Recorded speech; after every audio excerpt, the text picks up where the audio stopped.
नमस्कार, मी निलेश. लोकमत फिल्मीमध्ये तुम्हा सगळ्यांचं खूप खूप स्वागत. आज आमच्या लोकमतमध्ये खूप खास असामी आली आहे. म्हणजे ती गीतकार आहे, कवी आहे, लेखक आहे, कथाकार आहे, पटकथाकार आहे, नाटककार आहे, असं खूप काही आहे. मनोरंजन क्षेत्रातल्या सगळ्या जबाबदाऱ्या त्यांना अगदी लिलया पेलल्यात. सिंघम अगेन मध्ये सर्वाधिक ज्याची चर्चा आहे असा लेखक, दिग्दर्शक, आपला मराठमोळा कलाकार क्षितिज पटवर्धन आपल्या सोबत आहे. क्षितिज दादा, तुझं खूप खूप स्वागत लोकमत मध्ये. थँक्यू. सगळ्यात आधी कसं आहे आणि सिंघम अगेनचं सगळीकडे वातावरण आहे, त्याची चर्चा आहे आणि सिंघम सोबत तुझी चर्चा आहे. कसं एन्जॉय करतोय हे सगळं? नाही, फार मजा वाटते. अतिशय आनंद होतोय ज्या पद्धतीने दिवाळीच्या सगळ्या मुहूर्तावर दोन्ही सिनेमांनी ज्या पद्धतीचा बिझनेस केलाय, ज्या पद्धतीने त्याला रिएक्शन्स मिळतात, ते अतिशय सुखावून टाकणार आहे. आणि थोडं जास्त आहे की बापरे, कुठनं रिएक्शन्स येतात आणि काय काय येतात. तर त्या सगळ्याची मजा घेतोय, आनंद घेतोय. कारण गेले 1-1.5 वर्ष त्याच्यावर आम्ही सगळ्यांनी काम केलंय आणि आता असं वाटतंय की एक चांगल्या पद्धतीने ऍक्सेप्टन्स मिळालाय. म्हणजे ताली आणि सिंघम अगेन या दोनमुळे असं वाटतं की हिंदीमध्ये पण एक ऍक्सेप्टन्स मिळालाय आणि अजून चांगल्या गोष्टी अजून चांगल्या पद्धतीने आता सांगता येतील. पण मला खरं सांग, मराठी लेखक जेव्हा बॉलिवूडमध्ये जातो, हिंदीमध्ये जातो, तेव्हा कसं वातावरण असतं? कारण की आपण मराठीमध्ये तर काम करतच असतो, ते तू प्रदीर्घ काळ करतच आलेला आहेस. पण हिंदीमध्ये जेव्हा तू आता गेलायस, तुझं नाव लौकिक मिळतोय, वातावरण कसं झालंय आजूबाजूला मित्रमैत्रिणींमध्ये, इंडस्ट्रीमध्ये? नाही, ते थोडंसं छोट्या शाळेतनं मोठ्या शाळेत गेल्यासारखं आहे. पण असं काही फार वेगळं वातावरण आहे वगैरे असं काही नाहीये. बेसिकली आपण काम तेवढ्याच ताकदीने आणि तेवढंच चांगलं करायचा प्रयत्न करतो. त्यामुळे फक्त जास्त प्रोफेशनल वातावरण आहे आणि वेगवेगळ्या ठिकाणची वेगवेगळी लोक आपल्याला भेटतात, बघायला मिळतात. खूप चांगले चांगले रायटर्स या निमित्ताने बघायला भेटायला मिळाले, त्यांच्याबरोबर काम करायला मिळालं आणि पुढेही आता करतोय. बाकीच्या लोकांचं असं काही ऍटिट्यूड बदललेला नाहीये. म्हणजे कौतुक आहे सगळ्यांच्या डोळ्यामध्ये. आता मध्ये आम्ही एक स्क्रीनिंग, स्पेशल रायटर्सचं स्क्रीनिंग केलं, तर त्याला आमची सगळी लेखक मंडळी जमली होती आणि आमच्या ओळखीचे जे लेखक आहेत ते पण खूप प्रेमाने आले होते. तर असं वाटत होतं की लेखकांनी एक स्क्रीनिंग करावं सिनेमाचं, कारण कायम लेखक कोण आहे हे माहित नसतं लोकांना. आणि या निमित्ताने रोहित सरांनी माझं नाव इंटरव्ह्यूत बऱ्याच वेळेला घेतल्यामुळे सगळ्यांना असं झालं की ते अच्छा, ह्यांनी ही गोष्ट लिहिली आहे किंवा हा पटकथेचा भाग आहे. तर मग असं वाटलं की आपण एक स्क्रीनिंग करूया. तर तेव्हा सगळे लेखक, म्हणजे जवळपास मराठी आणि हिंदीतले 25 लेखक एकत्र आले होते या स्क्रीनिंगला. आणि ते खूप छान रियुनियन झालं, लोक एकमेकांना भेटली. आणि बऱ्याच वेळेला काय होतं की आपण सक्सेस सेलिब्रेट करतोच, पण आपले मित्र जे असतात ते एफर्ट सेलिब्रेट करतात. म्हणजे ते नेहमी हे सेलिब्रेट करतात की तू तिथपर्यंत पोहोचलायस, याचा आम्हाला आनंद आहे. तर ते माझ्या सगळ्या मित्रांनी एकत्र येऊन केलं, याचा खूप आनंद. आणि थोडं इमोशनली व्हायला झालं, कारण मुंबईत आल्यानंतर पहिला सिनेमा मी जो पाहिला होता तो सिंघम होता 13 वर्षापूर्वी. आणि आज त्याचा 3रा भाग मला लिहायला मिळाला. पुढेही सरांबरोबर आता काम करणार आहे, त्यामुळे अतिशय समाधानाची भावना आहे आणि अजून चांगलं काम करायची भावना आहे. क्या बात आहे. म्हणजे मला असं वाटतं की तू 2010-11 कडे मुंबईत आला असशील, तेव्हा जो सिनेमा तू मुंबईत आल्यानंतर पहिल्यांदा थिएटरमध्ये पाहिलास, त्या सिनेमाचा आज तू लेखक आहेस त्या सगळ्या फळीमध्ये. त्याच्याविषयी काही किस्सा आठवतोय का? किंवा म्हणजे हे कसं जुळून आलं, किंवा रोहित सरांसोबतची पहिली मीटिंग, का सिंघम तुझ्याकडे कसा? नाही, मला आठवतंय हे की जेव्हा मी तो सिनेमा पाहिला तेव्हा मी त्याचं एक परीक्षण लिहिलं होतं. म्हणजे आता जसं तू पत्रकारितेमध्ये आहेस तसा मी पत्रकारितेशी जोडला गेलेलो होतो. तर तेव्हा मी अशी खूप मोठी फेसबुक पोस्ट लिहिली होती की 100 रुपयाच्या तिकिटामध्ये खूप गाड्याही उडतायत, विलनला हिरो मारतोय, सगळे पोलीस जमतायत, अशोक सराफांनी एक मस्त कॉमेडी छान केली. असं मी त्याचं मोठं परीक्षण लिहिलं होतं की पैसे वसूल झाले. आणि फेसबुकच्या मेमरीत ते आलं होतं की अरे, तुम्ही 10 वर्षापूर्वी ही पोस्ट टाकली होती. आणि तेव्हाच मी सरांना पहिल्यांदा भेटलो, त्यांना सांगितलं, रोहित सरांना भेटलो. आणि त्यांना मराठी प्रेक्षकांविषयी, कलाकारांविषयी प्रचंड प्रेम आहे. म्हणजे आजही मला या माध्यमातून सांगायला आवडेल की अमरावतीच्या जवळ अचलपूर नावाचं, if I am not wrong, गाव शहर आहे. तिकडनं मला सिंगल स्क्रीन ओनर जे आहेत त्यांचा मेसेज आला की अनेक महिन्यांनी आमच्या इथे सिनेमा हाऊसफुल चालतोय, तो म्हणजे तुमचा सिंघम आहे. तर मराठी प्रेक्षकांचं त्यांच्यावर प्रचंड प्रेम आहे, मराठी प्रेक्षकांवर त्यांचंही प्रचंड प्रेम आहे. आणि नुसतं तोंड देखलं नाहीये. आज मी जेव्हा त्यांना भेटायला गेलो तेव्हा त्यांनी फास्टर फेणे पाहिला होता, त्यांनी डबल सीट पाहिला होता, क्लासमेट्स पाहिला होता. आणि त्या सगळ्याबद्दल त्यांनी चर्चा केली. इतकंच नाही, म्हणजे आज मी पहिल्यांदा ऑन रेकॉर्ड सांगतोय की जेव्हा जेव्हा आम्ही कामाला बसायचो सिंघम अगेनला, तेव्हा ते मधनं येऊन सांगायचे की अरे, मी ही मराठी फिल्म पाहिली, म्हणजे मी वाळवी पाहिली, मी बाई पण भरे देवा पाहिली. तर ते कायम त्यांचं एक मराठी ऑडियन्सशी खूप स्ट्रॉंग कनेक्ट आहे आणि त्यांना खूप प्रेम आहे, अप्रूप आहे मराठी माणसांबद्दल, त्यांच्या कलाशक्तीबद्दल. तर अशा एका समाजातनं जाऊन त्यांच्याबरोबर काम करणं ही खूप आनंदाची गोष्ट होती, अभिमानाची गोष्ट होती. आणि दुसरं असं वाटलं की चला आता आपण एक स्केलअप करतोय आपली गोष्ट सुद्धा. आपल्याला वैचारिक म्हणजे एखादी गोष्ट विचार करण्यातली जी श्रीमंती आहे की बाबा तुम्ही बजेटचा विचार नका करू, तुम्ही मोठी करा आणखी गोष्ट, असा अनुभव त्यांच्याकडे आला. आणि दुसरं असं आहे की घरच्यासारखी काळजी घेतात अतिशय सगळ्या लेखकांची. म्हणजे सिंपल गोष्ट असते की कोणी आल्यानंतर त्याला पहिले हे विचारणं की तुमचं जेवण झालंय का. आता एकदम छोटी गोष्ट असते, पण जे स्ट्रगलर्स आहेत मुंबईतले, ज्यांनी अनेक दुपार उन्हातानात सगळीकडे काढलेले आहेत, त्यांना ह्याची किंमत माहिती की एखाद्या प्रोडक्शन हाऊसमध्ये गेल्यानंतर पहिल्यांदा पाणी देणं, चहा देणं, खायला देणं, ह्याची किंमत काय असते. तर आम्हाला सगळ्यांना अतिशय मुलासारखी काळजी घेऊन आमच्यातनं जे जे चांगलं आहे ते काढून घेऊन आणि त्याची एक चांगली फिल्म बनवून त्यांनी साकार केली आणि म्हणून ती लोकांना आवडते. तू उल्लेख केलास की रोहित सरांनी डबल सीन बघितलाय, फास्टर फेरी बघितलाय, सगळे तुझे सिनेमे. जेव्हा बॉलिवूडचा इतका मोठा दिग्दर्शक की ज्याच्याकडे काम करण्यासाठी लोक उत्सुक असतात, तो दिग्दर्शक जेव्हा आपले सिनेमे बघतोय आणि त्याच्यावरती काहीतरी बोलतोय, ही भावना पहिल्यांदा तुझ्यासाठी कशी होती? किंवा रोहित शेट्टीने माझा सिनेमा बघितला तो त्याविषयी चर्चा करतोय माझ्याशी? नाही, काय होतं, तुम्हाला एकतर थोडा वेळ काय रिएक्ट व्हावं कळत नाही. म्हणजे तुम्हाला असं होतं की अच्छा हो का बरं आता काय याच्यावर बोलायचं. पण हळूहळू तुम्हाला लक्षात येतं की मी 2 स्पेशल नावाचं नाटक लिहिलं होतं, त्याच्यात एक वाक्य होतं की आपण आपलं काम प्रामाणिकपणे करतो याचा जगात कुठेतरी कोणाला तरी आनंद होत असतो, कुठेतरी कोणाला तरी अभिमान वाटत असतो, आपण ते करत राहिलं पाहिजे. तर ते काम करत राहिल्यामुळेच कुठेतरी ते पेरलं होतं, ते कुठेतरी उगवलं, कुठेतरी ते पाहिलं आणि मला पोचवलं. सो मॅडॉक ही जी कंपनी आहे ज्यांनी आता स्त्री किंवा भेडिया किंवा मुंजे आता सिनेमे केले, त्यांच्यासोबत मी आता एक सिनेमा करतोय. त्यांच्यासोबत आधी एक सिनेमा केला सजनी शिंदे का व्हायरल व्हिडिओ, त्याच्या दिग्दर्शकांनी माझं नाव इकडे सजेस्ट केलं, निखिल मुसळेने. आणि तसं मला तिथे एक एंट्री मिळाली की हा खूप चांगला लेखक आहे मराठीमधला, तर तुम्ही टीम फॉर्म करत असाल तर याचा विचार करा.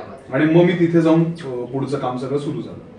ओके, तू एक आता खूप सुंदर वाक्य वापरलंस की 100 रुपयात गाड्या उडतायत, 100 रुपयात हिरो विलनला मारतोय, असं सगळं परीक्षण होतं. आणि खरं तर मराठी माणसांना रोहित शेट्टी हे नाव काढलं की ते आठवतच की कॉमेडी असणार, काहीतरी थ्रिल असणार, गाड्या उडणार.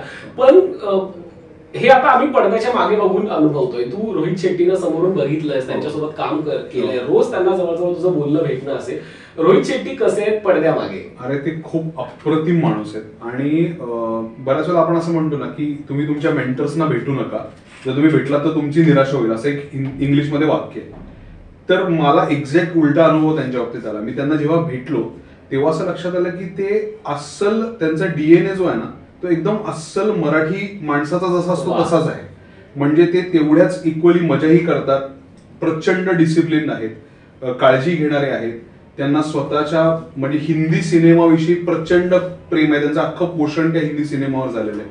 आणि ना एखादी गोष्ट पॅशनेटली कशी करता येते हे मी त्यांच्याकडनं जेन्युइनली शिकलो. दुसरी अशी गोष्ट आहे की आपण जेव्हा काम करत असतो तेव्हा आपल्याला माहिती की काही लोकांना ते आवडत असतं, काही लोकांना आवडत नसतं. पण त्या पद्धतीचे नकार किंवा रिजेक्शन पचवून सुद्धा एखादं चॅलेंज हेड ऑन घेणं की अच्छा हे माझ्या समोरचं चॅलेंज आहे का, मी याला घाबरणार नाही, मी याला सामोरं जाणार.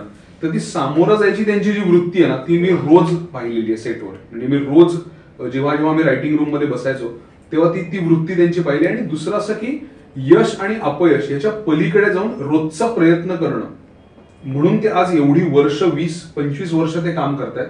आणि मला खूप जेन्युइनली सांगावं असं वाटतं की he is one of the only few directors ज्यांना क्रिटिक्सनी बॅक नाही केलेलं आणि तरी सुद्धा ते 20-25 वर्ष एवढे यशस्वी आहेत. आणि खूप मोठी गोष्ट आहे. आणि ही गोष्ट फक्त आणि फक्त प्रेक्षकांच्या प्रेमामुळे साध्य होते. आणि ती फार मोठी गोष्ट आहे त्यांच्याकडे शिकण्यासारखी. कारण बऱ्याच वेळेला काय होतं की आपण आता सगळे ऑनलाईन मीडियावर आपण आहोत, आपल्याला असं वाटतं की आपल्याला जो अल्गोरिदम येतोय ती रियालिटी आहे, आपल्याला वाटायला लागतं की हेच सत्य आहे, हेच खरं आहे. पण त्याच्या पलीकडे खूप मोठा प्रेक्षक वर्ग आहे जो खूप मोठ्या प्रमाणात तुमचं काम बघत असतो. तो बऱ्याच वेळेला हे सोशल मीडियावर टाकत नाही, तो बऱ्याच वेळेला ट्रोल करत नाही, कॉमेंट्स मध्ये लिहित नाही, काही नाही. तो बघतो आणि तो कधीतरी गुपचूप तुम्हाला मेसेज करतो की आवडलं बरं का, किंवा छान वाटलं, माझ्या मुलाला मी एन्जॉय केलं, मला अमुक अमुक वाटलं, किंवा हे अजून छान होऊ शकलं असतं. तर अशा सगळ्या लोकांचं एक ह्या निमित्ताने काय म्हणतात ना परिपाक या निमित्ताने मला अनुभवायला मिळतोय. आणि तू विचार कर, मला त्याची एवढी एक्साइटमेंट जर 1 आठवड्यात होती तर जो माणूस गेली 20-25 वर्ष ते अनुभवतोय आणि शिवाय परत उठून रोजचं नवीन काम करतोय त्याची काय धारणा असेल, त्याचा काय डीएनए असेल. खूप फॅसिनेटिंग आहे, खूपच फॅसिनेटिंग. तू स्वतः दिग्दर्शक आहेस, तू लेखकही आहेस, तू दिग्दर्शकही आहेस. इतक्या सगळ्या प्रवासात त्या व्यक्तीनं, त्या माणसानं म्हणजे रोहित शेट्टींनी अशी कुठली गोष्ट तुला सांगितली किंवा सहज बोलताना माहिती आपण एखादं वाक्य बोलून जातो जे आपल्या कायम लक्षात राहतं, असं कुठलं त्यांच्यासोबत झालं की रोहित शेट्टी सहज बोलून गेला तुझ्या लक्षात आलं यार भाई ये मेरे को चाहिए था? नाही, मी अगदी तुला सांगतो खरं काय झालं की एक असा विचार चालला होता की एक सिक्वेन्स आम्हाला ऍक्शन करायचा होता आणि आम्ही सगळे आपापल्या आयडियाज मांडत होतो, सगळे रायटर्स. तर हे करूया ते करूया, म्हणलं की सर असं असं डोक्यात येते, हे करूया, मग त्याच्यानंतर अमुक अमुक येईल आणि तो ऍक्टर इथे उभा राहील वगैरे. मग त्यांनी ते सगळं ऐकलं आणि ते म्हणले की बजेट एक 10-15 कोटींनी वाढेल पण आयडिया खूप चांगली, आपण करूया. तर कुठल्याही लेखकाला ना ते असतं की म्हणजे मी ज्या पद्धतीने आतापर्यंत काम केलंय त्याच्यात एक कायम हे झालंय की अरे आपलं बजेट थोडं कमी आहे, आपल्याकडे दिवस थोडे कमी आहेत, आपली प्रोडक्शनला थोडासा इश्यू आहे आणि त्यांनी खूप फायदाही झालाय, अजून क्रिएटिव्हिटीला फायदा झालाय. पण इथे पहिल्यांदा असं झालं की तुम्ही मोठा विचार करा, काय प्रॉब्लेम नाहीये. तर ते जे आहे ना की आपल्याला ह्याची भीती किंवा ह्याचं हे बाळगायचं नाहीये की अरे हा खर्च कसा होईल, तो खर्च करणारे लोक आहेत, तुम्ही फक्त विचार मोठा करायचा. तर ते मला कायम त्यांचं वाक्य लक्षात आहे. किंवा जेव्हा रामायण या गोष्टीबद्दल पहिल्यांदा मी त्यांना सांगितलं तेव्हा त्यांचा नंतर मला एक 3 दिवसांनी फोन आला की it's a damn good idea आणि I think we should do this film. तर त्यांचा स्वतःहून पहिल्यांदा फोन येणं माझ्यासाठी ही सुद्धा खूप मोठी गोष्ट असते. कारण काय होतं की तुम्ही काम करत असताना तुम्ही अशा दिवसांसाठी काम करता जेव्हा तुम्हाला अशा मोठमोठ्या डिरेक्टर्सचा, लेखकांचा किंवा ऍक्टर्सचा स्वतःहून फोन येईल. तर ती घटना आयुष्यात झाल्यामुळे, स्वतःहून त्यांचा फोन आल्यामुळे मला खूप आनंद झाला. किंवा इव्हन आमचं बोलणं झालं शनिवारी दुपारी सुद्धा, इव्हन शुक्रवारी दुपारी आमचं बोलणं झालं की ते म्हणले की अरे खूप चांगला रिपोर्ट आहे फिल्मचा आणि खूप चांगली चालते फिल्म, पहिला दिवस आपला खूप चांगला जाईल असं दिसतंय. तर एक खूप छान वाटलं. आणि कसं असतं प्रत्येक प्रोसेसमध्ये तुमची एक कपॅसिटी असते. मी काय त्यातलं 100% मी लिहिलेलं नाहीये, आम्ही सगळे रायटर्सची टीम होतो, पण आपल्या कपॅसिटी पुरतं आपण 100% देऊ शकलो आणि अजून पुढे द्यायची आपली तयारी आहे, हे छान आहे. म्हणजे पण हिंदीत जाऊन मला असं वाटतं की आपला कॅनव्हास वाढतो का लेखक म्हणून किंवा ओव्हरऑलच, कारण की जसं तू म्हणाला की हिंदीमध्ये गाडी उडवायचं बजेट 10-15 कोटी आहे, ऍक्शनचे आणि आपल्याकडे कदाचित तेवढ्या 2 सिनेमाही बनवून होईल. तर विचारांची म्हणा, कामाची म्हणा, सीमा रुंदावते का, आपण अजून परिपक्व होत जातो का? नाही, परिपक्वपेक्षा काय होतं तुम्हाला हे लक्षात येतं की त्या सिनेमाचं ग्रामर वेगळं आहे, कारण त्याला एक पॅन इंडिया ऑडियन्स आहे, पॅन वर्ल्ड ऑडियन्स आहे. आपलं बघितलं तो ओव्हरसीज मध्ये आपल्या सिनेमाला खूप अप्रतिम प्रतिसाद आहे. याचा अर्थ जगभरात ते पाहणारी लोक आहेत आणि अशा वेळेला काय होतं मग तुम्ही विचार करायला घाबरत नाही की अच्छा मी एवढ्याशा गोष्टीपेक्षा थोडा अजून मोठा विचार करतो. आणि असं नाही की मी फक्त तेच करीन, कदाचित मी छोटी गोष्ट पण पुढे करीन जी मला स्वतःला सांगायची. पण ह्या गोष्टीतलं एक जे सौंदर्य आहे, त्याची जी मजा आहे, त्याची जी एक्साइटमेंट आहे, किक आहे, ती ह्या निमित्ताने अनुभवायला मिळाली, त्याची मजा वाटते. सिंगमचा विषय म्हटलं की तो अजय सरांशिवाय होऊ शकत म्हणजे सिंगम आणि अजय देवगण हे समीकरण सगळ्यांनाच माहितीये. पण या सिंगमच्या निमित्तानं एक लेखक म्हणून तू या सगळ्या टीमचा भाग झालास आणि आपल्याला एक काय फॅसिनेशन असतं बॉलिवूड विषयी, अरे बॉलिवूड असं, ते अजय सर असेल, दीपिका अशी वगैरे, आपण म्हणजे दुरून डोंगर साजरे अशी आपली काहीशी भावना असते. पण हे सगळं विश्व जेव्हा जवळून बघितलंस तेव्हा अजय सर असतील, रणवीर असेल, या सगळ्यांना जवळून अनुभवताना काय वाटलं किंवा त्यांच्यासोबतचे काही किस्से ऐकायला आवडले? नाही, मी अजय सरांना मुहूर्ताच्या दिवशी भेटलो आणि मी तुला खरं सांगतो, मी लहानपणापासून त्यांचा खूप मोठा फॅन आहे. कारण मला असं वाटतं की भारतीय चित्रपट सृष्टीमध्ये गेल्या 3-4 दशकांमध्ये ज्या अत्यंत मोजक्या अभिनेत्यांनी प्रचंड प्रमाणात व्हरायटी काम केलं ना त्यापैकी ते एक आहे. म्हणजे त्या माणसाने जखम पण केलाय, त्या माणसाने कंपनी पण केलाय, त्या माणसाने सिंगम पण केलाय, त्या माणसाने ओंकारा पण केलाय. ही जी रेंज आहे ना त्यांच्या कामाची ती मला त्याच्याविषयी आदर पहिल्यापासून आहे. त्यामुळे ज्या दिवशी मला कळलं की हा सिनेमा मी लिहिणार आहे किंवा मी याचा भाग आहे, त्या दिवशी मी जेन्युइनली इमोशनल 2 गोष्टींसाठी झालो की एक तर रोहित सरांबरोबर काम करायला मिळणार आहे आणि मी असं काहीतरी लिहितोय ज्याच्यात अजय सर आहेत. हे माझ्यासाठी खूप प्रचंड मोठी गोष्ट होती आणि ती वाढली जेव्हा मी मुहूर्ताला त्यांना भेटलो. ते अतिशय शांत आहेत, अतिशय सिक्युअर आहेत. म्हणजे बऱ्याच वेळा आपण म्हणतो ना की स्क्रीन स्पेस मध्ये एक ऍक्टर दुसऱ्या ऍक्टरवर कुरघोडी करतो किंवा ते 4 ऍक्टर एका फ्रेम मध्ये असतील तर असं होतं की कोण कोणाला ओव्हर पॉवर करणार. पण जो माणूस स्वतःच्या स्पेसमध्ये सिक्युअर असतो ना त्याला त्याच्या फ्रेम मध्ये अजून 10 लोक आले तरी काहीही फरक पडत नाही. हे मला त्या मुहूर्ताच्या दिवशी पाहायला मिळालं आणि ते ज्या पद्धतीने भेटले. मग रोहित सरांनी ओळख करून दिली की याच्यात एक सिरीज पण खूप चांगली चालली, आली तेव्हा जस्ट आली होती. तर हे जे अप्रिसिएशन आहे ते मला खूप चांगल्या पद्धतीने त्यांच्याकडनं शिकायला मिळालं. किंवा आम्ही शेवटचे पोर्शन जेव्हा शूट करत होतो तेव्हा मी सेटवर गेलो होतो तर ते शांतपणे एका कोपऱ्यामध्ये एवढ्या 300-400 लोकांमध्ये शांतपणे बसून होते. आपला शॉट आला की ते शॉट द्यायचे, बाजूला शांतपणे बसायचे, आरडाओरडा नाही किंवा माझी टीम मोठी चालली इकडे तिकडे अंतरात चालल्यावर काहीही नाही, ऍब्सोल्युटली काही नाही. आणि एका पॉईंट नंतर ना तुम्हाला ती शांतता अट्रॅक्ट करायला लागते. तुम्हाला असं वाटतं की ह्या माणसाने ही जी शांतता कमावली आहे ना, ही आयुष्यात आपण कमावणं गरजेचं आहे, आपल्याला दुसऱ्या कशाचीही गरज नाही. त्यामुळे म्हणजे माझी फार इच्छा आहे की त्यांना एकदा व्यवस्थित भेटावं. म्हणजे आता 2-3दा मी भेटलोय असा, पण कधीतरी मला त्यांच्याशी गप्पा मारायला फार आवडतील. कारण मला असं वाटतं की त्या माणसाकडे ट्रिमेंडस क्लॅरिटी आहे आणि ती यश आणि अपयशाच्या पलीकडची आहे. त्यामुळे ती होईलच लवकर, होईलच.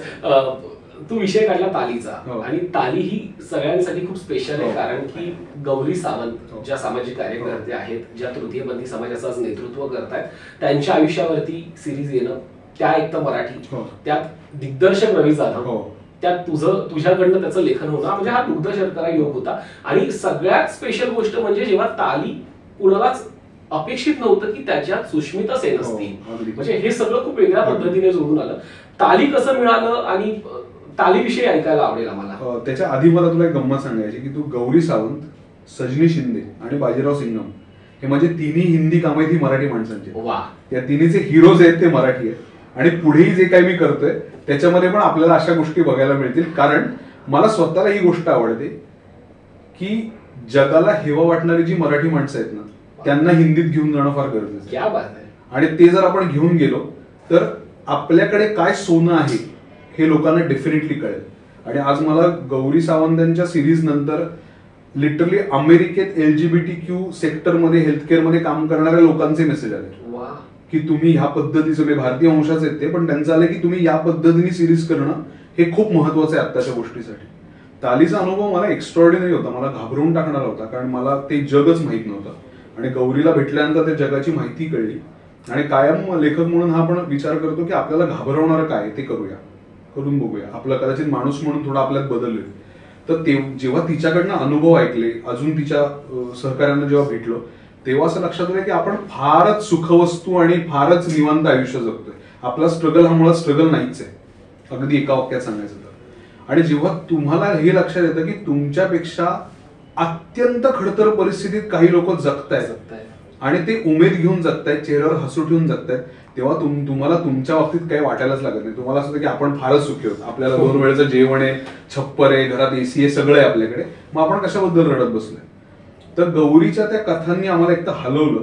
आणि मग पुढे एक स्ट्रगल सुरू झाला, जो मी परत पहिल्यांदा हे सांगतोय की जो परत गौरीच्या प्रवासाशी खूप साधर्म्य साधणारा होता. कारण मला सगळीकडनं रिजेक्शन मिळालं. म्हणजे जसं तृतीयपंथी समाजातल्या लोकांना प्रत्येक दारावरनं लोक बाहेर काढतात, तसं मला प्रोडक्शन हाऊसेस मधनं गच्छंती केलेली की हे नाही होणार, हा ऍक्टर नाही करणार, हा स्टुडिओ नाही करणार, हा प्लॅटफॉर्म नाही करणार, मग आता कोण याला लक्ष घालणार. तर असे एक अनंत रिजेक्शन्स घेऊन, अनंत गोष्टी सहन करून त्याच्याबद्दलच्या एका पॉइंट पर्यंत असं आलं की जर दार उघडलं तर यात कोणीतरी चांगलं येऊ शकतं आणि जर आलं ती गोष्ट मोठ्या लोकांपर्यंत पोहोचू शकते जास्तीत जास्त. आणि अशा वेळेला जीसिम्स कंपनीचे कार्तिक आणि अर्जुन आणि अफिफा नडियादवाला हे तिघं धावून आले. अफिफा पहिल्यापासून होती. आणि जेव्हा ते म्हणाले की आपण ना सुष्मिता सेनला विचारूया, तर एक साक्षात्काराची मोमेंट असते बघ की आपल्याला एक टप्पल बसते की अरे ह्याचा विचार आपण नाही केला, आपण फक्त मेल ऍक्टर्स बघत होतो. मग त्यांनी पाठवल्यानंतर सुष्मिताचा काही दिवसातच मेसेज आला की ती माझी पहिली स्क्रिप्ट जी मी नरेट नाही केलेली कोणालाच. म्हणजे तिला मी जाऊन ऐकवलेली नाही, तिला मी स्क्रिप्ट पाठवली. बेसिकली लेखकांच्या बाबतीत तसं असतं नरेशन. आणि मी खूप खतरनाक नरेशन केले. म्हणजे नरेशन चालू असताना कोणाचा तरी कुत्रा माझ्या लॅपटॉपवर येतोय, नरेशन चालू असताना ऍक्टरचा काहीतरी भलतच चाललंय, अशी मी खूप असंख्य नरेशन्स 2013 पासून केलेली. खूप म्हणजे जवळपास 300 नरेशन्स तर मी केली असतील आरामात. तर अशा वेळेला फक्त कंटेंटवर, कारण मी असं म्हणलो होतं आमच्या निर्मात्यांना की मला असं वाटतं की तिने मला माझ्या नरेशनवर आणि कंटेंटवर जज करावं. कारण बऱ्याच वेळेला काय होतं की तुम्ही नरेशन खूप भारी देऊ शकता, पण याचा अर्थ कंटेंट भारी असेलच असं नाही. तर मी म्हणलं की कंटेंटवर जज करू दे. आणि मग तिने कंटेंटवरच मेसेज पाठवला की it's an excellent read and I am up for it, मला आवडेल करायला. मग तेव्हा ते सगळं मार्गी लागलं. शेवटच्या दिवशी तिने डबिंगला बोलवून घेतलं, मला सांगितलं की शेवटच्या 4 लाईन्स तू आता इथे बसून मला लिहून दे, मला खूप आवडेल जर तू इथे बसून लिहिलं असं. मग ते लिहून दिल्या. रवीचा मोठेपणा आहे की त्यांनी बोलवलं मला तिथे तिच्या सोबत आणि खूप अमेझिंग एक्सपिरियन्स होता. आणि अगदी मी तुला खरं सांगतो की हिंदी मधलं जग आहे ना हे खूप पीआर ओरिएंटेड जग आहे. याच्यामध्ये प्रचंड प्रमाणात पीआर चालतो. आणि ताली ही अशी सिरीज होती की त्याच्या आधी आणि नंतरच्या 2 मोठ्या सिरीज आल्या, त्याचे कलेक्टिव्ह व्ह्यूज जे होते ना ते तालीला एका आठवड्यात मिळाले होते. क्या बात आहे. त्या दोन्ही सिरीजचा खूप गवगवा केला त्यांनी, पण इव्हेंच्युअली सगळ्यांना लक्षात आलं की अरे ही सिरीज खूप जास्त चांगली चालली. तर त्यामुळे त्याचं जे यश आहे किंवा त्याचं जे रीच आहे तो आम्हाला अजून सुद्धा येतो, अजूनपर्यंत सुद्धा मेसेज आणि फोन येतात. आणि कुठलंही एकही रुपयाची पब्लिसिटी स्वतः न करता, कुठेही स्वतःचं नाव जोरजोरात न सांगता किंवा कशासाठीही बाहेर जाऊन आरडाओरडा न करता हिंदी मीडियामध्ये ते स्वतःहून येते आणि ती फार सुखवणारी गोष्ट आहे. म्हणजे हे करता येतं ह्याच्यावर विश्वास बसला त्या निमित्ताने. सुष्मिताजींचा तो उल्लेख केला, सुष्मिता सेन, ज्यांना बघण्यासाठी जवळजवळ लोक म्हणजे आतुर असतात किंवा त्या अभिनेत्रीने तुझ्या स्क्रिप्टवरती काम करणं ही खूप मोठी गोष्ट आहे. सुष्मिताजींसोबतच काही बोलणं झालं का या दरम्यान? जसं तू शेवटचा किस्सा सांगितला, पण त्यांच्यासोबतचा काही किस्सा आठवण आम्हाला ऐकायला आवडेल. त्यांच्यासोबतची मजा ही आली की त्या एका सीन मध्ये आम्ही केलं होतं की त्या सगळ्या मुलांना खायला घालतात आणि एक मुलगी आहे, आपण जे हॅपी मील बरोबर आपल्याला मुकुट येतो ना, तर ते मुकुट ती मुलगी त्यांना घालते. तर ते इन्स्टिंक्टिव्हली रवी सर आणि त्यांनी ठरवलं की ते घातल्यानंतर ती म्हणते की आता काय मिस युनिव्हर्स मध्ये उतरू का. तर अशा त्यांनी स्वतःच्याच कारकिर्दीला किंवा ज्याला तर मेटा रेफरन्सिंग आपण म्हणतो, तर त्यांनी ते स्वतःच मेटा रेफरन्सिंग करून घेतलं होतं. किंवा ते जे त्या म्हणतात की जिंकल्यानंतर पहिल्यांदा काय करणार, तर ते म्हणतात सर्जरी. आता सगळ्या हिरोईन्सना आपण बोलतो ना सर्जरी, तर त्यांनी ते रेफरन्सिंग स्वतःच्याच क्षेत्राबद्दल बाकीच्या लोकांबद्दल ते त्यांनी इतकं गंमतशीर त्याच्यामध्ये गुंफून घेतलं होतं. आणि गंमत अशी की गौरी आणि त्या जेव्हा पहिल्यांदा भेटल्या ना तेव्हाची मोमेंट फार भारी होती, कारण दोन्ही सिंगल मदर आहेत आणि दोघींनी कोर्टामध्ये लढा दिलेला आहे मुलांसाठी. तर त्यामुळे त्यांचं जे कनेक्शन आहे, 2 गौरी एकमेकांसमोर पाहणं हा इतका जबरदस्त अनुभव होता. आणि मग गौरीने स्वतःची रुद्राक्षांची माळ त्यांना काढून दिली की हे माझं स्पिरिट तुझ्याकडे राहू दे, तू हे स्पिरिट घेऊन काम कर.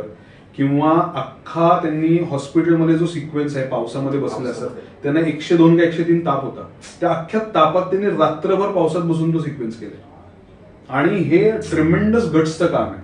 म्हणजे लोकांना बोलायला खूप सोपं वाटतं की हा असं तसं, मग ट्रान्सजेंडर कम्युनिटीवर तुम्ही करताय आणि अमुक तमुक, पण आज तू विचार कर ना की ज्या गोष्टीमध्ये प्रचंड प्रमाणात रिस्क आहे, आज हा विषय अत्यंत रिस्की होता, खूप रिस्की विषय, आणि एका ऍक्ट्रेसनी जी सौंदर्याचं प्रतीक आहे तिने स्टबल तयार करून स्वतःला किंवा चेस्ट बँड्स बांधून स्वतःला असा रोल करणं ही केवढी मोठी गोष्ट आहे. आणि मला असं वाटतं की म्हणूनच कदाचित त्या सुष्मिता सेन आहेत, कारण की तू ज्या पद्धतीने म्हणतोय की 102 103 ताप असताना अशा पद्धतीचं चित्रीकरण करणं, म्हणजे आता तर तुला माहितीये, तू लेखक म्हणून जवळून अनुभवत असशील की किती टाइमटाइम झाली हे सगळं असतं. अशा याच्यात जर इतकी मोठी अभिनेत्री अशा पद्धतीचं काम करत असेल तर आपल्या नाही, यांच्याकडनं या रोहित सर असतील, अजय सर असतील किंवा सुष्मिता मॅम असतील, यांच्याकडनं शिकण्यासारखी गोष्ट हीच आहे की ते एकदा कामाच्या प्रेमात पडले ना मग त्यांना दुसऱ्या कशाची फिकीरच नसते. स्वतःची तब्येत किंवा लोक काय म्हणतील किंवा ट्रोलिंग होईल किंवा अमुक तमुक, त्यांना असतं की मी आणि माझी पॅशन, मला एक काम चांगलं करायचंय, चांगलं डिलिव्हर करायचंय, पुढचं काम. हे त्या तिघांकडनंही जेन्युइनली शिकायला मिळालं. मला तुझी गोष्ट खूप आवडली. तू म्हणालास की मराठीतले जे स्टार्स आहेत, जे खरे स्टार्स आहेत, त्यांना मला मोठ्या पडद्यावरती दाखवायला खूप आवडेल. आणि खरं तर एक लेखक म्हणून तुझ्याकडनं हे खूप गरजेचं आहे, कारण की आतापर्यंत आपण बघत आलोय की सिनेमा म्हटलं की मग ते मराठी कुठेतरी, नुकतंच मी कुठेतरी ऐकलं पण होतं हे की मराठी कलाकार म्हणजे मग कुठेतरी तो छोट्या भूमिकेत असणार, कुठेतरी मग ते सफाई कामगाराच्याच भूमिकेत असणार किंवा मग अगदी हवालदाराच्याच भूमिकेत असणार. आणि अशा सगळ्या ह्याच्यातनं तू जर त्याला लार्जर दॅन लाईफ बनवू पाहतो तर ही मोठी गोष्ट आहे. आणि त्याला जोडून पुढे मला असं विचारायचं होतं की एकतर तू आता हिंदीमध्ये काम करतोय, मराठीतल्या इतक्या सुंदर अनुभवानंतर तू आता हिंदीत काम करतोय. मराठी लेखकांसाठी हिंदीचं विश्व कसं आहे, भाषेच्या अनुषंगाने पण मी म्हणतोय की नुसतंच त्यातलं ग्लॅमर आणि हे सगळं नाही, भाषेच्या अनुषंगाने सुद्धा आपल्याला काही काम करावं लागणार का, त्याच्यावरती आव्हानात्मक होतंय का, किंवा मला तो अनुभव ऐकायला आवडेल की एक मराठी लेखक जेव्हा इतक्या बड्या दिग्दर्शकाकडे हिंदीमध्ये काम करतो तेव्हा सगळ्याच पातळीवरती त्याला किती चॅलेंजेस आहेत. ते चॅलेंजेस खूप आहेत. एक सगळ्यात महत्वाचा मुद्दा असा असतो की आता जगामध्ये local is the new narrative. म्हणजे तुम्ही जेवढे लोकल आहात तेवढं लोकांना तुमचं काम आपलंच वाटतं, कारण ती गोष्ट फक्त तुमच्या मातीत आहे, तुम्ही ती आणू शकता. पण ह्या बरोबरीने तुमचं हिंदी किंवा इंग्लिश या भाषांवर एक बेसिक प्रभुत्व असणं पण गरजेचं आहे. बऱ्याच वेळेला काय होतं की कोणीतरी हा विचार करतं की हा मी खूप भारी लिहितो पण माझं हिंदी एवढं चांगलं नाही, तर हिंदी सिनेमासाठी ते पोषक नाहीये. तुम्ही हिंदी बेसिक अभ्यास केला पाहिजे. जसं Mir school of Urdu poetry म्हणून आहे, मी त्यांचा उर्दू पोएट्रीचा कोर्स केला गेल्या वर्षी.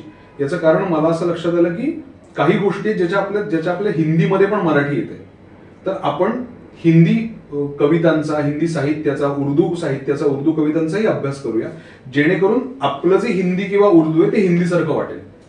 आणि ते करत असताना दुसरं एक भारी चॅलेंज असं असतं की हळूहळू तुमचं मराठी बिघडण्याची शक्यता.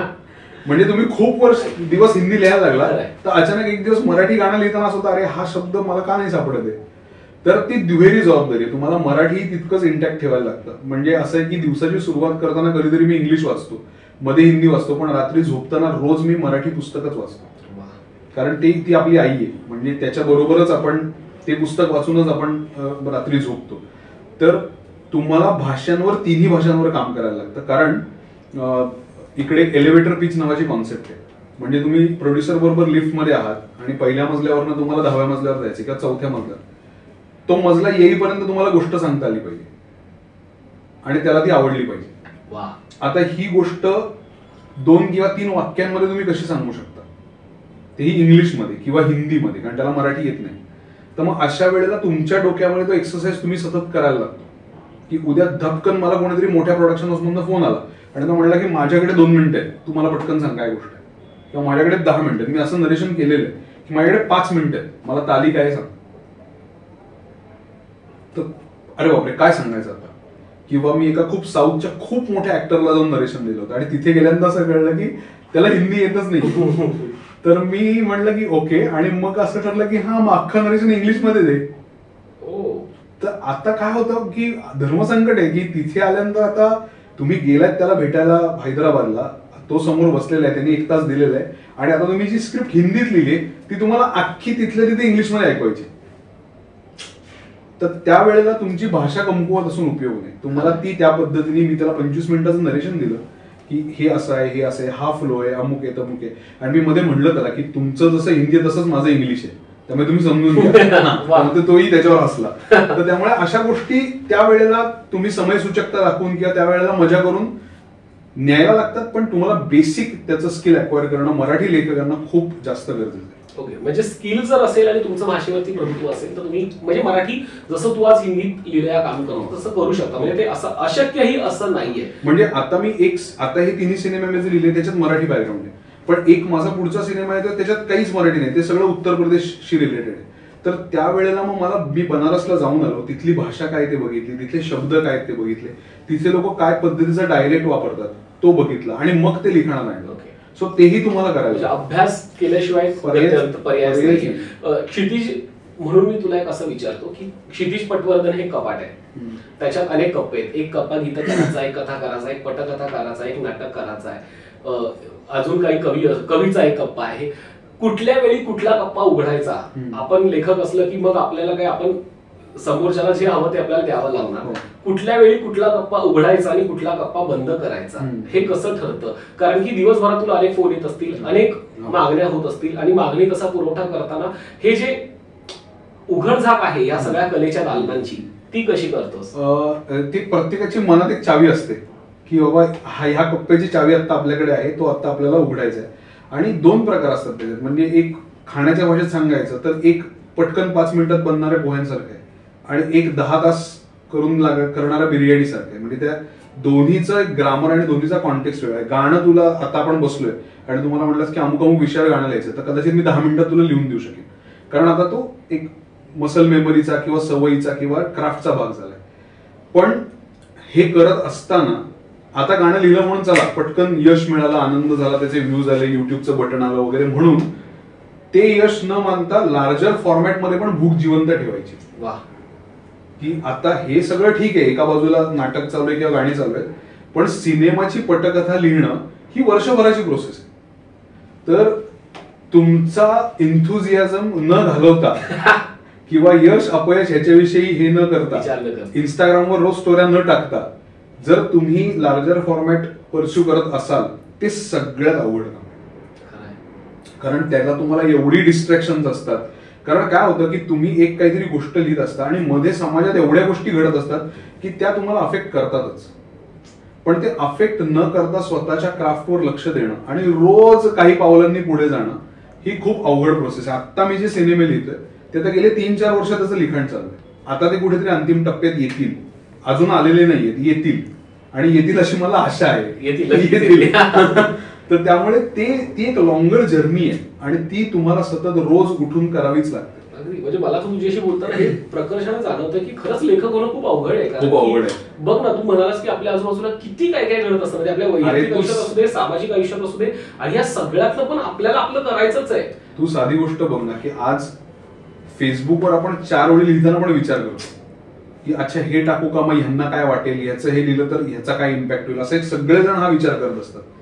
पण तू विचार कर, इथे लिहायला जर आपल्याला एवढा वेळ लागतो किंवा एवढा आपण विचार करतो, तर लार्जर फॉर्मॅट लिहायला त्यात कोणाची भावना दुखावल्या नाही गेला पाहिजे, कोणी ऑफेंड नाही झालं पाहिजे, ट्रोलिंगची शक्यता आहेच, लोक आपल्याला नावं ठेवायची शक्यता आहे, लोक जज करायची शक्यता आहे, पैसे आपल्याला कधी मिळणार आहेत माहित नाही. हे सगळं घेऊन पण केवळ एक गोष्ट ती म्हणजे आपल्याला मनासारखी गोष्ट सांगायची. क्या बात आहे. आणि त्याच्यासाठी प्रत्येक जेन्युइन लेखक जो आहे तो केवळ त्या क्षणासाठी धडपडत असतो की मला माझी गोष्ट सांगायची, त्याचे जे काही परिणाम असतील ते मी भोगायला तयार आहे.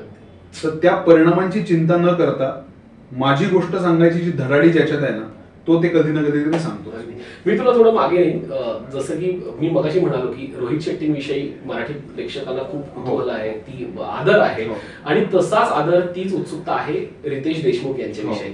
आणि तू त्यांच्यासोबतही काम केलंस लयभरीच्या निमित्ताने.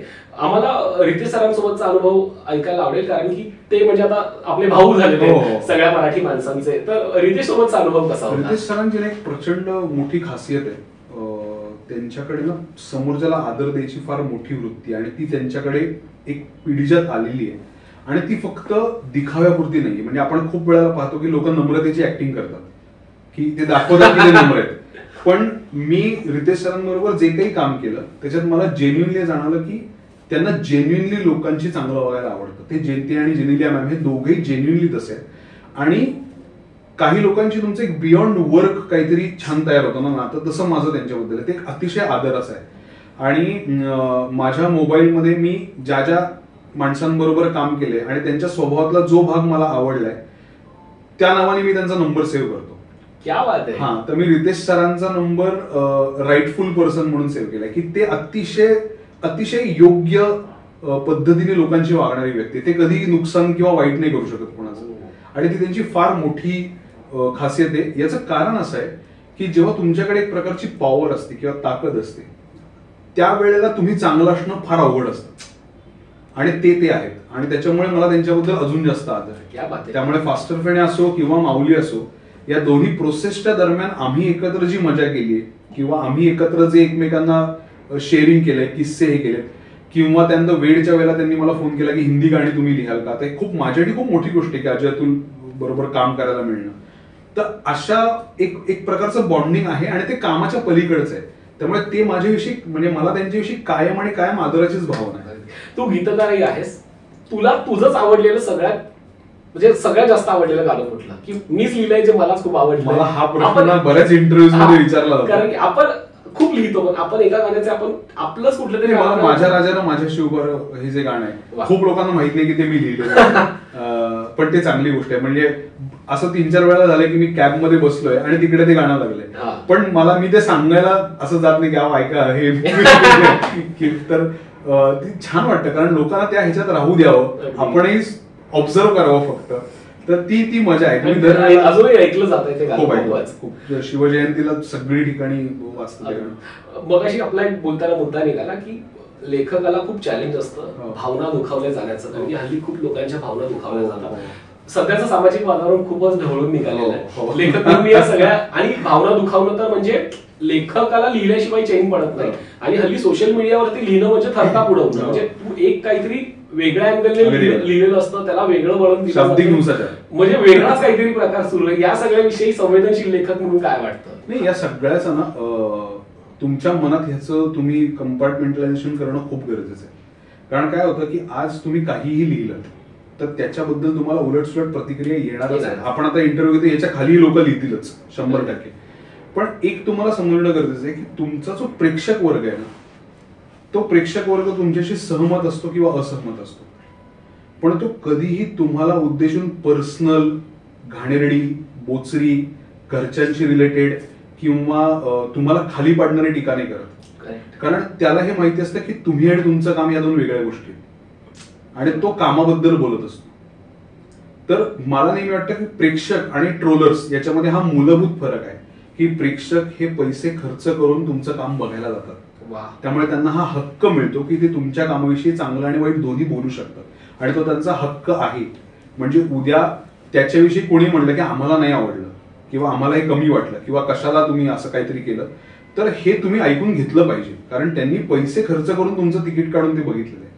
पण जो ट्रोलर आहे त्यातले ट्रोलर मधले 50% बोट्स आहेत, म्हणजे ते खरे नाहीच आहे. तुम्ही त्यांच्या अकाउंटमध्ये जाऊन बघितलं तर 0 पोस्ट असतात आणि कुठलं तरी वेगळंच एक तिसरं नाव असतं. आता ज्या माणसाला स्वतःचा डीपी, स्वतःचा फोटोही टाकता येत नाहीये, स्वतःची माहितीही लिहिता येत नाहीये, त्या माणसाकडनं तुम्ही कशाला हे करून करताय. आणि काय होतं, आपल्याकडे आता कॅन्सल कल्चर झालंय.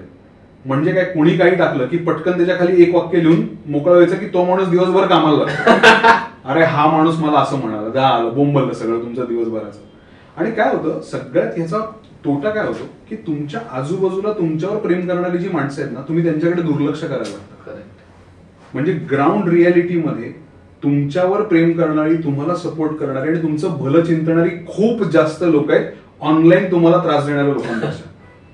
हे एकदा तुमच्या लक्षात आलं ना की तुम्हाला ऑनलाईन त्रास करणाऱ्यांचा काही फरक पडत नाही, कारण त्यातले जे जेन्युइन आहेत ते तुम्हाला डीएम करून सांगतात की आम्हाला सिनेमाबद्दल हे वाटलं.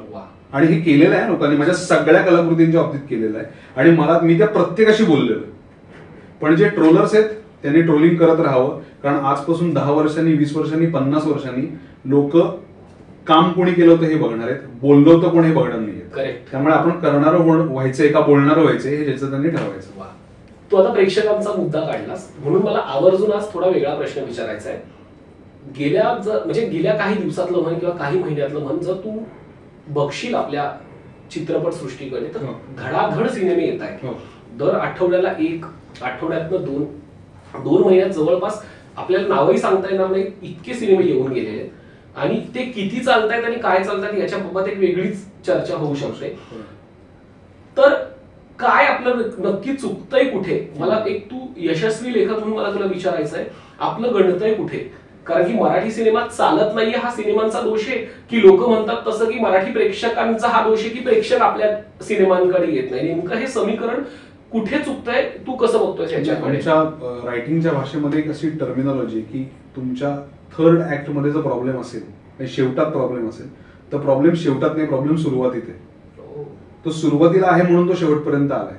हे मला थोडंसं तसं वाटतं की आपण आपल्यापैकी बरीच लोकांना त्या सुरुवातीकडेच लक्ष देत नाहीये की सिनेमा बनवताना आपण तो कोणासाठी बनवतोय, कुठल्या प्रेक्षकांसाठी बघतोय. तो प्रेक्षक आज 4, 5, 10 किलोमीटर घरनं उठून तो सिनेमा बघायला थिएटरमध्ये येणार आहे, तर त्याला त्यातनं काय अशी व्हॅल्यू मिळणार आहे.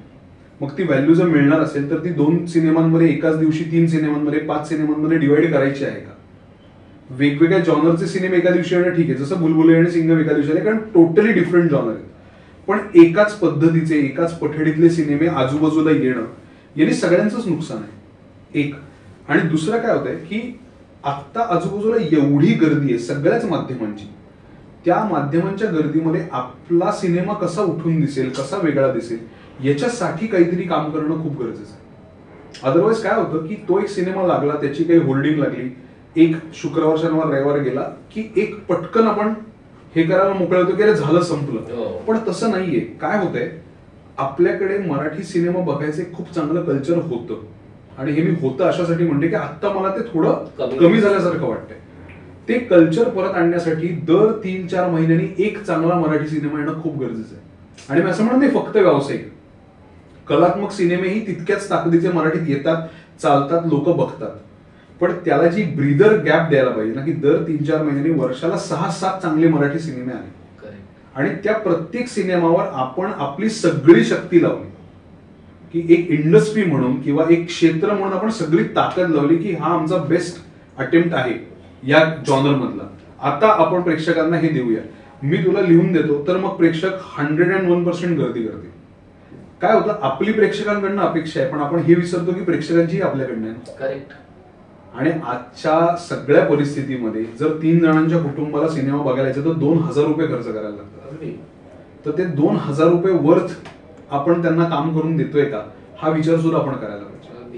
मला त्याला सोडून विचारायचं की एकीकडे आपण काय म्हणत असतो की मराठी सिनेमा हा खूप आशयघन आहे, मराठी सिनेमा हा खूप वेगळा आहे, कथा सशक्त सिनेमा आहे, पण जर तू नीट बघायला जाशील तर हे खूप थोड्या सिनेमांच्या बाबतीत दिसतंय. अगदीच स्पष्टपणे बोलायचं झालं तर इतर सिनेमांच्या बाबतीत जेव्हा बघताना आपल्याला असं वाटतं की खरंच ते तसं आहे का. मग लिखाणाच्या बाबतीत सुद्धा गणतोय का सिनेमा मराठी? नाही, गणतोयपेक्षा काय माहितीये का, आपल्याला हे लक्षात घ्यायला पाहिजे की फक्त आशयघन सिनेमांनी काही होणार नाहीये.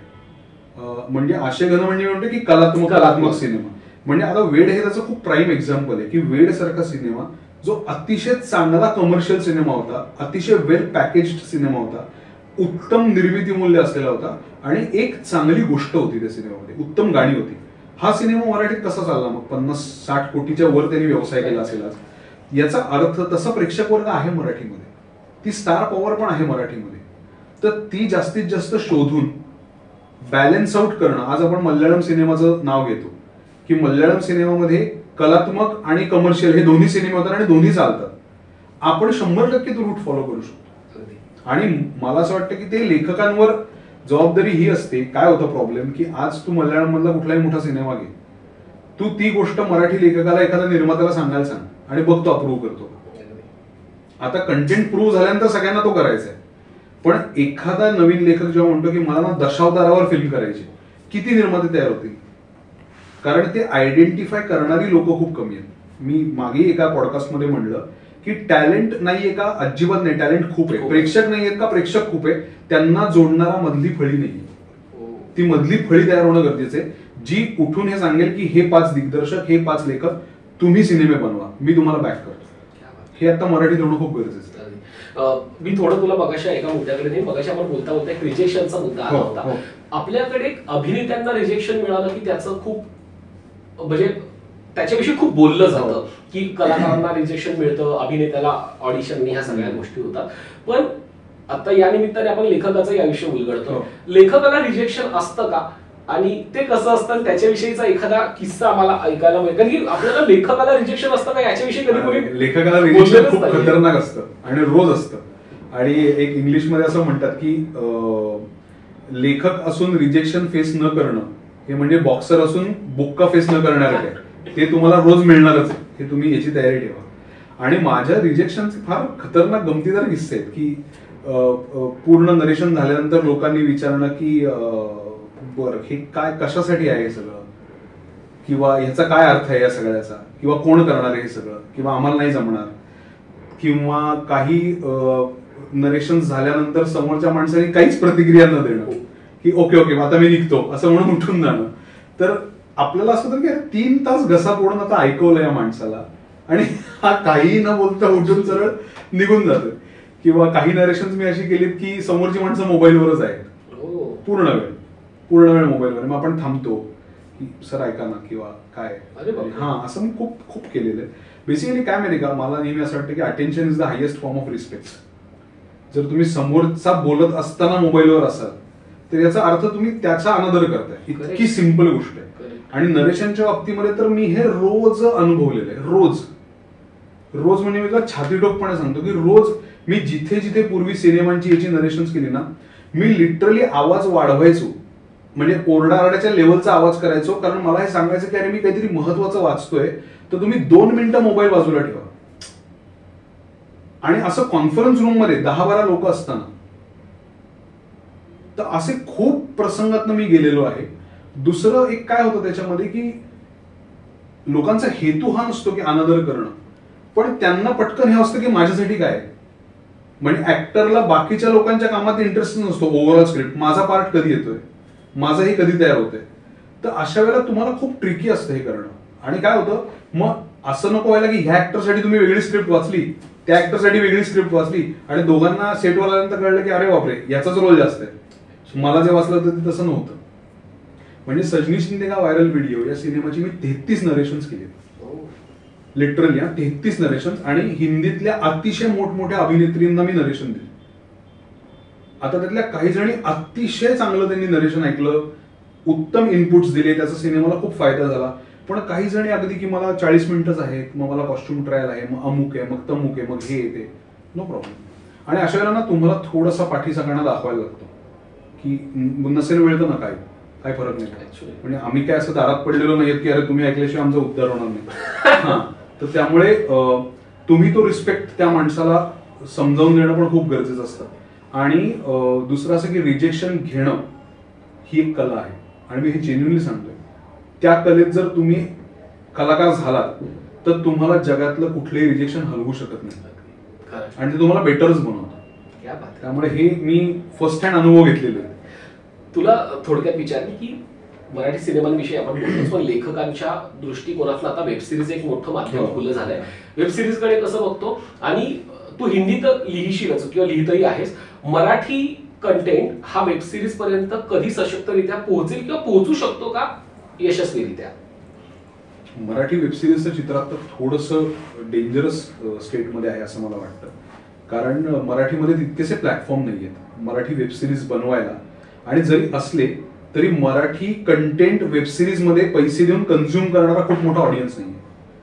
तर डेफिनेटली होऊ शकतं मोठ्या प्लॅटफॉर्म्सनी एक मराठी सेगमेंट सुरू करायला लागेल. म्हणजे अमेझॉन असेल, नेटफ्लिक्स असेल, यांनी एक जसं मल्याळम आहे यांचं किंवा तमिळ आहे, तेलुगू आहे, तसं मराठीला एक चांगलं डिसेंट बजेट देऊन मराठी सिरीज बायलिंग्वल करता येऊ शकतात, मराठी आणि हिंदी. तशा मॉडेलमध्ये ते डेफिनेटली वर्कआउट होऊ शकतं. आणि लिहायला आवडेल करणारे मराठीत एवढ्या अभिरुची, म्हणजे प्रचंड प्रमाणात साहित्य आहे, प्रचंड चांगली नाटकं आहेत, इतक्या गोष्टी आहेत ज्या अडॅप्ट होऊ शकतात. ऍक्च्युली म्हणजे आपण आत्ता पुस्तक वाचत होतो की खानदेशातली रत्न कोण आहेत, महाराष्ट्रातली रत्न कोण आहेत, या प्रत्येकाचं आयुष्य ही एका सिरीजचाच विषय आहे. तर असं भरपूर काय काय होऊ शकतं, फक्त त्याला प्लॅटफॉर्म मिळणं गरजेचं आहे. आता काही प्रश्नांची उत्तर अगदी थोडक्यात किंवा कसं आहे, येस येस. आपल्याकडे असं म्हटलं जातं की लेखक होणं परवडणार नाहीये किंवा लेखकाला मानधनाचा तो सगळा विषय आहे. लेखक होणं हे आर्थिकदृष्ट्या परवडणार आहे का? आहे, 100% आहे. प्रोव्हाइडेड तुम्ही त्याच्याकडे कसं बघता. म्हणजे तुम्ही जर ठणकावून तुम्हाला सांगता आलं की मला माझं मान आणि धन दोन्ही मिळालं पाहिजे वेळेवर, तर तुम्हाला काही प्रॉब्लेम येत नाही. आणि आता त्याच्यात एक रिप्रेझेंटेशन नावाचा प्रकार आला. म्हणजे तुमची एक टीम असते जी तुम्हाला रिप्रेझेंट करते, तुमचा एक सेट ऑफ लॉयर्स असतो जो तुमचे कॉन्ट्रॅक्ट बघतो. तर हे एकदा तुमची सिस्टीम तयार झाली ना की मग त्याची काळजी घेणारी लोक तुमच्याकडे असतात, आणि ते करण्यासाठी तुम्हाला तेवढं काम करायला लागतं.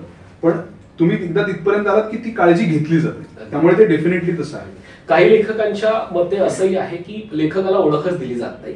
म्हणजे एखादा लेखक एखादा सिनेमा लिहितो आणि मग बाकीचे सगळे मोठे होतात आणि लेखक कोण आहे हेच विसरून जातं. तर तसं वास्तव इंडस्ट्रीत आहे का? आहे, कारण याचं कारण लेखकांनाच पुढे यायचं नाहीये. आणि जर ते पुढे आले तर मग कोणीतरी सोशल मीडियावर कमेंट करतं की लेखकच स्वतःची खूप जास्त डोल वाजवत असतात किंवा ताशा वाजवत असतात, किंवा लेखकच स्वतःचं काही टिमणं वाजवत असतात. पण मला हे सांगायचंय की आज साधी तू गोष्ट घ्या, पु ल देशपांडे आपल्या सगळ्यांचे लाडके लेखक आहेत. पु ल देशपांडेंनी नुसतं लिहिलं असतं तर त्यांचा चेहरा माहीत झाला असता का? ते सोबतीला अभिनेते होते, दिग्दर्शक होते, समाजाच्या सगळ्या स्तरांमध्ये ते वावरले, ते वेगवेगळ्या ठिकाणी दिसले, म्हणून त्यांची पर्सनॅलिटी तयार झाली. ती आपल्या सगळ्यांना असतो चेहरा डोळ्यासमोर आहे. आज तुम्हाला सांग किती लोकांना जी.ए. कुलकर्णींचा चेहरा माहिती, आणि हा चॉईस आहे ना प्रत्येक लेखक. एखादा लेखक असं म्हणू शकतो की मला नकोय प्रसिद्धी किंवा मला नाही जायचं लोकांमध्ये. ज्यांनी हे ठरवलं की मी जे काम करतो ते मला I have to own that work, आणि मला वाटतं की लोकांनी मला ओळखावं, त्याच्यात काय चुकीचं आहे किंवा त्याच्यात काय गैर आहे किंवा त्याच्यात काय लपवायचंय. तुम्ही खून थोडी केलाय की बाबा मी केलाय आणि आता मला सांगता येत नाहीये, मला नका लोकांचं म्हणणं. तुम्ही काम केलंय ना, ते काम तुम्ही कलेतनं केलंय, लोकांची सेवा केली, लोकांना आनंद दिलाय, तर मग त्याचा चेहरा बनण्यात काय वाईट आहे? तुझ्या नजरेतनं थोडक्यात सांगायचं आहे, बॉलिवूड म्हणजे काय आणि मराठी इंडस्ट्री म्हणजे काय? मराठी इंडस्ट्री म्हणजे घरचं जेवण आहे, आईच्या हातचं. त्यामुळे ते काही झालं तरी ते तिथेच असणार आहे. आणि बॉलिवूड इंडस्ट्री मला असं आत्ता विचारशील तर मला असं वाटतं की चमचमीत खायचा पदार्थ आहे काहीतरी, ज्याची चटक लागू शकते. पण ती चटक लागता लागता तुम्ही हे नाही विसरलं पाहिजे की तुमचं घरचं पण जेवण आहे. म्हणजे दोन्ही गोष्टींचा एक बॅलन्स तुम्ही ठेवायला पाहिजे. आणि मला ते बॉलिवूड हा शब्द मला फार आवडत नाही. म्हणजे मी हिंदी सिनेमा असं म्हणेन. तर मला तेच वाटतं की जसं प्रत्येक रिजनची एक रिजनॅलिटी येते ना, त्या जसं आदित्यने मुंजा केला, आता दिल्लीतल्या माणसांनी बघितलं ना की कोकणातला मुंजा कोण आहे, तर तसंच मला वाटतं की आपल्या मातीतल्या ज्या कथा आहेत, जी रूपकं आहेत, जी मिथकं आहेत, जो इतिहास आहे, तो भारतीय पातळीवर जर घेऊन जाता आला तर आपल्याकडे सोन्याची खाण आहे, जी भारतीय आणि वैश्विक पातळीवर खूप मोठी पोहोचू शकते. आणि ते जर करता आलं, त्याचा जर भाग मला होता आला तर मला खूप छान वाटेल. अगदी. तू पुण्याचा आहेस, पुण्यात आणि मुंबईत काय फरक जाणवतो सगळ्याच बाबतीत, म्हणजे सांस्कृतिक दृष्ट्या प्रेक्षकांच्या बाबतीत? अगदी थोडक्यात सांगणं कठीण आहे, पण काय फरक जाणवतोय? मुंबईत रुजलायस म्हणजे थोडक्यात काय जाणवतं? नाही, दोन्ही शहरांचे त्यांची एक गंमत आहे. मला नेहमी असं वाटतं की Pune is all about essence आणि Mumbai is all about effect. हे दोन मला सरळ सरळ त्याचे हे वाटतात. आणि पुण्यामध्ये लोकांकडे वेळ आहे भरपूर, मुंबईमध्ये लोकांकडे वेळ नाहीये. पुण्यात लोक ओळखीने कनेक्ट होतात आणि मुंबईत लोक कामाने कनेक्ट होतात, हे मी अनुभवलेलं आहे. आणि दोन्ही शहराची त्यांची बलस्थान आहेत. मला काम असेल तेव्हा मुंबईत राहायला खूप आवडतं, काम नसेल तेव्हा पुण्यात राहायला आवडतं.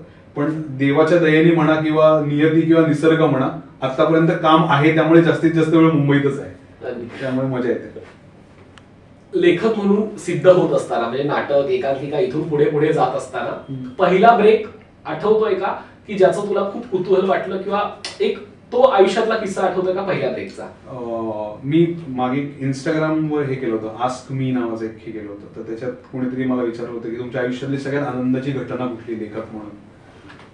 तर ना मी तुला थोडासा विषयांतर होईल, पण 2003-04 पासून 2010 पर्यंत ना मी एकच नाटक लिहायचा प्रयत्न करतो, 6 ते 7 वर्ष. आणि मला ते जमत नव्हतं, कारण मी कुठेतरी कमी पडत होतं. मग त्याचे एक 20-22 ड्राफ्ट मी काढले आणि नव्हतंच जमत, काही करून ते जमत नव्हतं, कारण मी कुठेतरी कमी पडत होतो. मग 9-10च्या सुमारास कुठेतरी ते जमायला लागलं, जमलं. मग अचानक असं झालं की ह्याचं व्यावसायिक नाटकच होऊ शकतं. मग हेमंत ढोमे आणि समीर विद्वांस, माझे खूप जवळचे मित्र, त्यांनी सांगितलं की याचं नाटक करूया. आणि ना एक असा दिवस आला, 7 वर्षानंतर एक असा दिवस आला की त्या दिवशी सकाळी ठरलं, संध्याकाळी मुंबईला गेलो, चंद्रकांत लोकरे आमचे निर्माते होते, त्यांच्याकडे नाटक वाचलं. आणि ना एका दिवसात असं लक्षात आलं की अरे कदाचित आता आपल्याला आयुष्यात मुंबईत जायला लागेल. आणि त्याच्या आधीची 7 वर्ष मी त्या क्षणाची कल्पनाही केली नव्हती. आणि त्यानंतर असं झालं की आपण कोणाला वाचून दाखवायचं. आणि मला अजूनही आठवतं, प्रिया आणि उमेशला आम्ही वाचून दाखवलं आणि मी प्रचंड घाबरलो होतो, कारण ते आजही खूप मोठे स्टार आहेत, पण तेव्हाही ते खूप मोठे स्टार होते आणि मी अतिशय नवीन होतो. आणि त्यांना मी ते नाटक वाचून दाखवलं आणि मी अतिशय असं होतं की यार माहीत नाही, केलं तर करतील का नाही, कोण करेल, मग दुसरं हे नसतील तर कोण, आपलं एक सगळं चालू होतं. आणि आम्ही पुण्याला गेलो परत. आणि ना लॉ कॉलेज रोडला बरिस्ता नावाचं जागा आहे, जिथे आम्ही सगळे अजूनही पुण्यात गेलो की बसतो, तिकडे मी बसलो होतो. आणि ना एक आपल्याला हुरूर असते, जेव्हा आपल्याला उत्तराची अपेक्षा असते, रिझल्टची अपेक्षा असते, होकाराची अपेक्षा असते, किंवा आपल्याला कुठल्याही गोष्टीची एका उत्तराची अपेक्षा असते, तेव्हा आपण अत्यंत वल्नरेबल असतो. तर तशी त्या संध्याकाळी वल्नरेबल होतो. आणि मला संध्याकाळी फोन आला की त्या दोघांनी नाटक खूप आवडले आणि त्यांना करायचंय. तर काय होतं, जेव्हा आता हे सगळ्यांना ऐकताना असं वाटेल की अरे एवढं काय त्याच्यामध्ये, पण प्रायोगिक नाटकांमध्ये नाकारलेला एक लिहिणारा मुलगा 7 वर्ष काम करून एक नाटक लिहितो आणि मराठीतली सगळ्यात यशस्वी जोडी त्या नाटकाला एका दिवसात हो म्हणते, हे त्याच्यासाठी खूप मोठं असतं. कारण काय होतं, ह्यांनी माझ्यासाठी जी दारं उघडली ना, ती कायमची उघडली. आणि त्यानंतर मला एक ऍक्सेप्टेड असल्याचा फील आला. आणि मग नाटकांनी विक्रमी प्रयोग केले, पुरस्कार मिळाले, सगळं झालं. पण ती जी मोमेंट आहे ना माझ्यासाठी, ती अत्यंत प्रिसाइजली माझ्या लक्षात आहे. ती एक मोमेंट आहे. आणि दुसरं मोमेंट आहे की फास्टर फेणे लिहिल्यानंतर भारा भागवतांच्या फॅमिलीने आम्हाला घरी जेवायला बोलवलं होतं आणि त्यांनी आम्हाला सांगितलं की तुमच्या सिनेमामुळे आम्ही पण सगळे परत भेटलो आणि आम्ही भारा भागवतांच्या स्मृतींना उजाळा दिला. मग त्यांचा रायटिंग डेस्कला मला त्या घेऊन गेल्या आणि ते रायटिंग डेस्क भारा भागवतांना दुर्गा भागवतांनी दिलं. तर काही नाही, त्याला हात लावून मी फक्त शांतपणे बसलो. आणि मला असं झालं की आपल्याकडनं काहीतरी असं झालं ज्याचा आपण या लिनियेचा एक छोटासा धागा होऊ शकलो. तर अशा काही खूप सुंदर सुंदर गोष्टी लिखाणाने दिलेल्या आहेत आणि पुढेही मिळत राहतील. प्रिया आणि उमेशचा विषय निघाला म्हणून त्याला थोडं पुढे नेतोय. ते नाटक कुठलं होतं आणि जेव्हा ते पहिल्यांदा सादर झालं पहिल्या प्रयोगाला तेव्हा तो होतास का? हो, नवागडी नवराज्य नाटक होतं, ज्याच्यावर पुढे मी टाइम प्लीज सिनेमा केला, ज्याच्यावर आता सगळे मीम्स आणि हे चालू आहेत, अच्युत गच्ची आणि ते सगळं सिद्धार्थ जाधव, हिम्मतराव असतो त्याच्यामध्ये. तर ते नाटक, त्याचं 480 शो झाले मराठीमध्ये आणि गुजरातीत 300 प्रयोग झाले. तर ते नाटक आणि त्याचा पहिला प्रयोग अजूनही आठवतोय, माटुंग्याला यशवंतला आम्ही केला होता आणि अतिशय चांगला प्रतिसाद मिळाला. आणि पहिल्यांदा आम्ही असं केलं होतं की स्टेजवर पाऊस पडतो, तर ते एक आम्ही समीरनी फार सुंदर ते बसवलं होतं आणि मागे त्याला पूर्ण एक जाळी तयार करून त्याच्यातनं ऍक्च्युअल पावसाचं पाणी पडायचं, ऍक्च्युअल हिरो हिरोईन नाटकात पावसात भिजायचे, असं सगळं आम्ही ते तयार केलं होतं. आणि काय होतं ना, मजा ही असते की तुमची अपेक्षा जेव्हा खूप कमी असते ना तेव्हा तुम्हाला नियती खूप जास्त देते. तर आमचं तेच होतं की अरे किती प्रयोग होतील, 50-100 झाले ना, 100 तर झालं म्हणजे खूप भारी. आणि ते नाटक जे धरलं ते 400-450 प्रयोगानंतरच थांबलं. त्यामुळे अशा खूप भारी भारी गोष्टी मिळालेल्या आहेत लिखाणात. खूपच सुंदर गप्पा झालेल्या आहेत. पण जाता जाता अगदी शेवटचा प्रश्न, आपण जेव्हा चांगलं काम करत असतो तेव्हा आपण स्वतःला सिद्ध करत असतो आणि आपल्याकडनंही अपेक्षा वाढत असतात. आता क्षितिज पटवर्धनची स्वतःकडनंच काय अपेक्षा आहे किंवा आता पुढचा टप्पा काय आहे, काय डोक्यात आहे? पुढचा टप्पा असा आहे की हिंदीत जे काम चालू आहे ते आहेच, 2-3 सिनेमे नवीन मिळालेले आहेत आणि त्याचं काम सुरू झालेलं आहे. आणि त्याच्याच बरोबरीने मराठीमध्ये पण काही गोष्टी लिहिलेल्या आहेत, त्या व्हायची वाट पाहतोय. पण एक आहे की फक्त आकड्यांच्या किंवा प्रसिद्धीच्या किंवा मोठ्या स्केलच्या मागे न जाता आपल्याला जी गोष्ट मनापासून सांगायची, मग ती कुठल्याही भाषेत असो, मराठीत असो किंवा हिंदीत असो, ती सांगण्याकडे जास्त भर मी देतो. कारण बऱ्याच वेळेला काय होतं, आपण मोठं करणं आणि चांगलं करणं याच्यात मोठं करणं निवडतो आणि नॉट नेसेसरी ते दरवेळेला चांगलं होईल. आपण चांगलं करूया असं जर निवडलं तर ते नंतर मोठं होत जातं, हा माझा अनुभव आहे. तर त्यामुळे जसं हिंदीत एक स्केल्ड अप प्रोजेक्ट काही चालू आहेत जे मला माहिती की ते मोठेच आहेत, त्याच्या बरोबरीने काहीतरी स्वतःला जे सांगू पाहायचे ते, कदाचित नाटक असेल एखादं, कदाचित मराठी सिनेमा असेल जो मला स्वतःला डिरेक्ट करायचा आहे, असं काहीतरी आहे. तर अशा एकमेकांची सांगड घालत हातात हात घेत दोन्ही गोष्टी करायच्या, म्हणजे मी मला सरप्राईज करत राहिलो तर ऑडियन्स सुद्धा सरप्राईज होईल. अगदी अगदी. क्षितिज, तू वेळात वेळ काढून लोकमत फिल्मीच्या या मंचावरती आलास त्याबद्दल तुझे खूप खूप आभार. आम्हाला खूप छान वाटलं तुझ्याशी गप्पा मारून आणि तुझ्या येत्या सर्व सिनेमांसाठी तुला खूप खूप शुभेच्छा. असाच येत राहा आणि आम्हाला मुलाखतीची संधी देत राहा. नाही, थँक्यू. मला तुला आणि लोकमतलाही थँक्यू म्हणायचंय, कारण मराठी माध्यमं ही मराठी लेखकांच्या कायम पाठीशी राहिलेली आहेत आणि हे मी गेल्या माझ्या 10-15 वर्षाच्या अनुभवानंतर सांगू शकतो.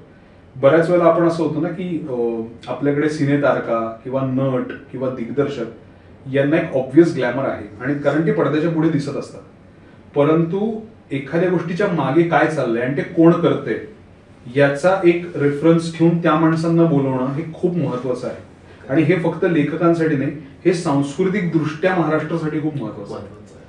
कारण तर नवीन लिहिणाऱ्या लोकांना असं वाटेल की अरे ह्याच्यात एक ऍस्पिरेशन आहे आणि ह्यातनं आपल्यालाही काहीतरी गेन मिळू शकतो, आपलंही नाव होऊ शकतं, आपल्यालाही चांगली लोक भेटू शकतात. तर या सगळ्या गोष्टीसाठी मला आभार मानायचे. मी त्या सगळ्या लोकांचा एक छोटासा प्रतिनिधी आहे जो आज इथे बसलेलो आहे. उद्या त्याचा वेगळा प्रतिनिधी असणार आहे आणि त्याचंही तेवढंच चांगलं व्हावं या अपेक्षेसह इच्छेसह मी पुन्हा एकदा धन्यवाद म्हणतो. थँक्यू. थँक्यू.